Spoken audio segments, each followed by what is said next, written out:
اعوذ باللہ من الشیطان الرجیم، بسم اللہ الرحمن الرحیم۔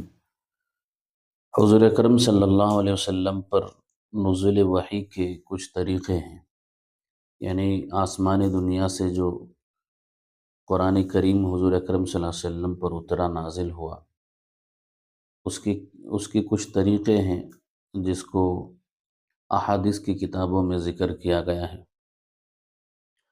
سب سے پہلے ایک حدیث ہے، حضرت عائشہ صدیقہ رضی اللہ تعالیٰ عنہ فرماتی ہے کہ ایک مرتبہ حضرت حارث بن ہشام نے حضرت صلی اللہ علیہ وسلم سے پوچھا کہ آپ پر وحی کس طرح آتی ہے؟ تو حضرت صلی اللہ علیہ وسلم نے فرمایا کہ کبھی تو مجھے گھنٹی کی سی آواز سنائی دیتی ہے، اور وحی کی نازل ہونے کی یہ جو صورت ہے میرے لیے سب سے زیادہ سخت ہوتی تھی۔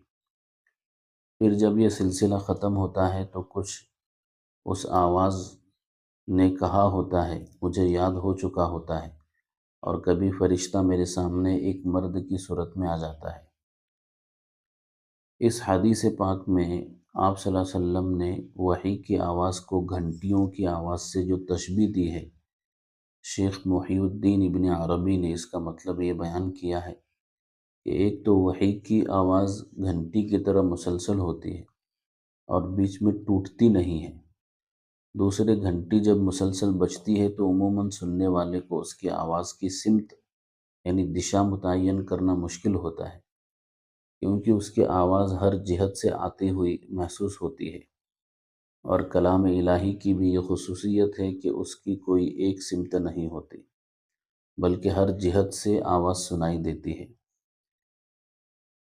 تو یہ ایک طریقہ ہے، حضور اکرم صلی اللہ علیہ وسلم پر وحی جب نازل ہوتی تھی تو گھنٹیوں کی سی آواز آتی تھی۔ جب اس طریقے سے آپ پر وحی نازل ہوتی تو آپ پر بہت زیادہ بوجھ پڑتا تھا۔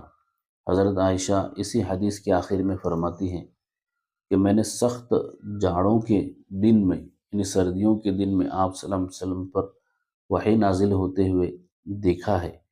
ایسی سردی میں بھی جب وحی کا سلسلہ ختم ہوتا تو آپ کی مبارک پیشانی پسینے سے شرابور ہو چکی ہوتی تھی۔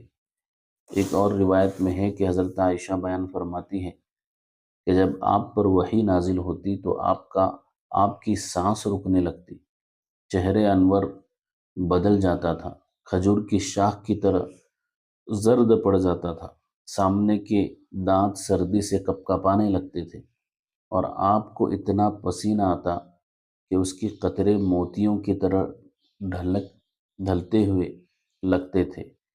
وحی کی اس کیفیت میں بعض اوقات اتنی شدت پیدا ہو جاتی تھی کہ آپ جس جانور پر اس وقت سوار ہوتے وہ آپ کے بوجھ سے دب کر بیٹھ جاتا تھا۔ اور ایک مرتبہ آپ نے اپنا سر اقدس حضرت زید بن ثابت کے زانو پر رکھا ہوا تھا کہ اسی حالت میں وحی نازل ہونی شروع ہو گئی۔ اس سے حضرت زید کی ران پر اتنا بوجھ پڑا کہ وہ ٹوٹنے لگے۔ بعض اوقات اس وحی کی ہلکی ہلکی آواز دوسروں کو بھی محسوس ہوتی تھی۔ حضرت عمر فرماتے ہیں کہ جب آپ پر وحی نازل ہوتی تو آپ کے چہرے انور کے قریب شہد کی مکھیوں کی بھن بھناہٹ جیسی آواز سنائی دیتی تھی۔ اور ایک صورت وحی کی یہ بھی ہوتی ہے کہ فرشتہ کسی انسانی شکل میں آپ کے پاس آ کر اللہ تعالیٰ کا پیغام پہنچا دیتا تھا۔ ایسے مواقع پر عموماً حضرت جبریل علیہ السلام مشہور صحابی حضرت دحیہ کلبی رضی اللہ عنہ کی صورت میں وہ تشریف لایا کرتے تھے۔ البتہ بعض اوقات کسی دوسری صورت میں بھی تشریف لائے ہیں۔ بہرکیف جب حضرت جبریل علیہ السلام انسانی شکل میں وحی لے کر آتے تو نزول وحی کی یہ صورت حضرت صلی اللہ علیہ وسلم کے لیے سب سے آسان ہوتی تھی۔ ایک صورت یہ بھی تھی کہ حضرت جبریل علیہ السلام کسی انسان کی شکل اختیار کیے بغیر اپنی اصلی صورت میں دکھائی دیتے تھے، لیکن ایسا آپ کی عمر میں صرف 3 مرتبہ ہوا ہے۔ ایک مرتبہ اس وقت جب آپ نے خود حضرت جبریل علیہ السلام کو ان کی اصل شکل میں دیکھنے کی خواہش ظاہر فرمائی تھی، دوسری مرتبہ معراج میں، اور تیسری بار نبوت کے بالکل ابتدائی زمانے میں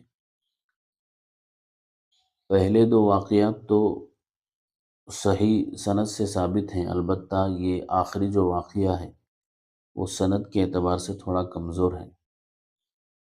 اور ایک صورت وحی نازل ہونے کی یہ ہے کہ بلا واسطہ اللہ تبارک و تعالیٰ سے ہم کلامی کی ہے۔ یہ شرف حضرت صلی اللہ علیہ وسلم کو بیداری کی حالت میں صرف ایک بار یعنی معراج کے وقت حاصل ہوا ہے۔ البتہ ایک مرتبہ خواب میں بھی آپ صلی اللہ علیہ وسلم اللہ تعالیٰ سے ہم کلام ہوئے ہیں۔ تو یہ وحی نازل ہونے کی کچھ صورتیں ہیں۔ جب وحی آتی تھی تو نزول کا طریقہ یہ ہوتا تھا۔ السلام علیکم ورحمۃ اللہ وبرکاتہ۔